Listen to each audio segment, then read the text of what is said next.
Hello everyone, मैं सब doctor Shiva और मैं गवर्नमेंट सीनियर सेकेंडरी स्कूल समलेडी में कार्यरत हूँ, पीजीटी फाइन आर्ट्स।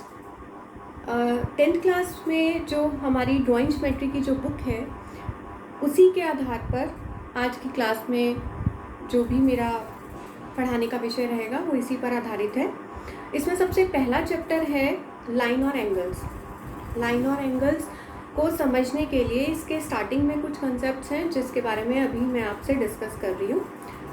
इन परिभाषाओं को पढ़ना, समझना और इन्हें याद करना बहुत ज़रूरी है, क्योंकि ये आपके 1-1 मार्क्स की कवरिंग भी साथ साथ करता रहेगा, जो 1-1 नंबर के क्वेश्चंस एग्ज़ाम में आते हैं। और इन्हीं के आधार पर जब हम क्वेश्चंस को करते हैं तो हम बहुत ईज़िली अपने क्वेश्चंस को समझ भी लेते हैं। तो शुरू करते हैं। सबसे पहले हमारा पहला पॉइंट है बिंदु। बिंदु बिंदु इसका ये जो हम एक डॉट लगा दें, इसको कहते हैं बिंदु। इसका अपना कोई परिमाण नहीं होता और यह केवल किसी स्थान को प्रकट करता है। यह किसी स्थान को प्रकट करता है, इसका अपना कोई परिमाण नहीं होता। इसके बाद है रेखा। रेखा चौड़ाई रहित लंबाई को रेखा कहते हैं। जो दो बिंदुओं के बीच में दो बिंदुओं को अगर हम मिलाएं आपस में तो इसे ये एक रेखा कहलाती है। और दो बिंदुओं के बीच छोटी दूरी को सीधी सरल रेखा कहते हैं। सरल सीधी रेखा दो बिंदुओं के बीच की छोटी दूरी को कहते हैं। रेखा की अपनी चौड़ाई नहीं होती, इसमें सिर्फ लंबाई होती है। तो ये समझना भी है और इन्हें याद भी रखना है। 1-1 नंबर के क्वेश्चन में पूछ सकते हैं कि रेखा किसे कहते हैं, बिंदु क्या है, या आपको डेफिनेशन दे देंगे और पूछेंगे कि ये क्या कहते हैं इसे। वक्र रेखा। वक्र रेखा यह रेखा सीधी नहीं होती, ये कर्व में होती है, कर्व लाइन। बारीक रेखा। बारीक रेखा 4th है बारीक रेखा। जो लाइन हम हल्की रेखा, मतलब जो ये दिखने में बारीक दिखती है, इसे कहते हैं बारीक रेखा। ये हमारे अब जो भी हम रेखा से रिलेटेड अभी हम क्वेश्चंस करेंगे उसमें बारीक रेखा का, दानेदार रेखा का, मोटी रेखा का, इन तीनों रेखाओं का बहुत ज़्यादा यूज़ होता है। और ये समझना बहुत ज़्यादा ज़रूरी है कि जो हमें दी हुई रेखा होती है, मतलब जब भी हमें क्वेश्चंस में दिया है कि आपको ये दिया गया है, तो वो हमेशा हमें हल्की रेखा, मतलब उसको हल्की रेखा से शो करना है, लाइट रेखा, बारीक रेखा। वो मोटी रेखा नहीं आएगी, हल्की रेखा से शो करना है। दानेदार रेखा, डॉटेड, दानेदार रेखा। जब हम अपने सम को करना शुरू करते हैं तो उसके अंदर जो भी कंस्ट्रक्शन पार्ट होता है, क्रिया पार्ट होता है, क्रिया रेखा, उसको यह प्रकट करती है दानेदार रेखा। दानेदार रेखा हमारी क्रिया रेखा को प्रकट करती है। इसके बाद है मोटी रेखा। मोटी रेखा अभीष्ट रेखा को मोटी रेखा कहते हैं। जब हमारा सम सॉल्व हो जाता है और जो वो कहता है निकालने के लिए सम के अंदर, उसको हम हमेशा डार्क लाइन से शो करते हैं। मोटी रेखा हमारी अभीष्ट रेखा है। क्षितिज के समानांतर रेखा यानी horizontal line. Horizontal line means जैसे ये ब्लैक बोर्ड है, इसकी इस रेखा को हम हमेशा हॉरिजॉन्टल लाइन कहेंगे। हॉरिजॉन्टल लाइन लेफ्ट से राइट, हॉरिजॉन्टल लाइन। अब आप इसमें कंफ्यूज नहीं होना है कि मोटी रेखा भी ऐसे और समानांतर रेखा भी ऐसे। तो जो मोटी रेखा है वो तो हमारी आंसर वाली रेखा है, तो ये ज़रूरी नहीं है कि हमेशा ऐसे ही आ रही है, ऐसे भी खड़ी हो सकती है, ये टेढ़ी भी हो सकती है। तो इसका इससे कोई कनेक्शन नहीं है। मोटी रेखा वो है जो हमारी आंसर रेखा है।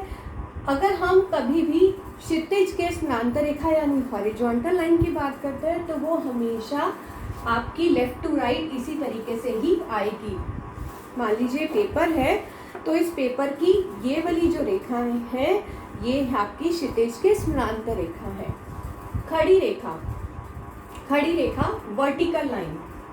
खड़ी रेखा वर्टिकल लाइन को शो करती है।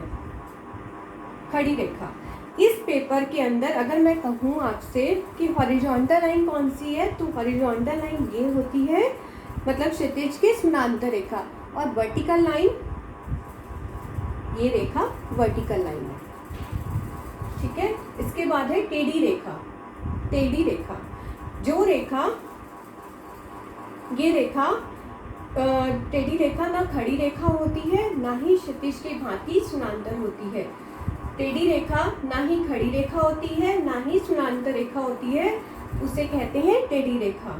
मतलब जो ना सीधी होती है ना खड़ी होती है, ना सीधी ना खड़ी, वो टेढ़ी रेखा होती है। समानांतर रेखाएं, समानांतर रेखाएं दो रेखाएं जिसके अंदर दो या दो से अधिक रेखाएं जिनकी आपस में समान दूरी हो, जिनकी आपस में समान दूरी हो, यानी कि एक लाइन आपकी ऐसे जा रही है तो दूसरी लाइन आपकी ऐसे जा रही है, तो ये समानांतर रेखाएं नहीं कहलाएंगी। समानांतर रेखाएं जिनके आपस की इधर की भी दूरी इधर की भी दूरी समान हो, समान दिशा में आगे बढ़ रही हैं। अब इसके अंदर अगर ये लाइन और ये लाइन दोनों एक ही दिशा में, एक ही समान दिशा में आगे बढ़ रही हैं, तो ये हमारी दोनों रेखाएं समानांतर रेखाएं हैं। इसमें दो से ज़्यादा रेखाएं भी हो सकती थी। अगर देखें तो असमानांतर रेखाएं, असमानांतर रेखाएं ये रेखाएं एक दिशा में बढ़ाने पर परस्पर मिल जाती हैं। ये दो रेखाएं अगर हम इनको आगे बढ़ाएं, इसको इधर बढ़ाएं, इसको इधर बढ़ाएं, तो ये कहीं जाके आपस में मिल जाती हैं। तो और दूसरी दिशा में जब हम इनको आगे बढ़ाते हैं तो ये इधर फैलती हुई नजर आती है। तो इसकी परिभाषा ये है कि ये रेखाएं एक दिशा में बढ़ाने पर परस्पर मिल जाती हैं और दूसरी ओर बढ़ाने पर फैल जाती है। ये हो गई असमानांतर रेखाएं। अब बारी आती है कोण की। कोण, दो रेखाओं को आपस में मिलाने से कोण बनता है। दो रेखाएं आपस में अगर हम मिला दें तो कोण बनता है। एक बार मैं यहाँ दोबारा रिपीट कर रही हूँ, दो रेखाएं आपस में मिलाने से कोण बनता है, और जिस बिंदु पे ये दोनों रेखाएं मिलती हैं ये कोण बिंदु कहलाता है। ये कोण बिंदु कहलाता है। कोण तीन तरह के, समकोण, न्यून कोण, अधिक कोण। समकोण 90 डिग्री, 90 डिग्री। समकोण, न्यून कोण 90 डिग्री से कम, न्यून कोण 90 डिग्री से कम, अधिक कोण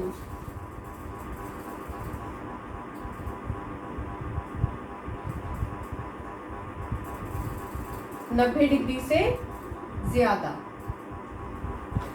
अधिक कोण 90 डिग्री से ज्यादा।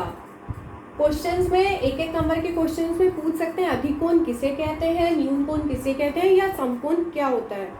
तो समकोण से छोटे कोण को न्यून कोण, समकोण से बड़े कोण को अधिक कोण, और समकोण 90 डिग्री। तो ये थी हमारी परिभाषाएं। इन परिभाषाओं को मैं एक बार आपको दिखा रही हूँ और इन्हें आपको ध्यान से याद भी करना है, समझना भी है।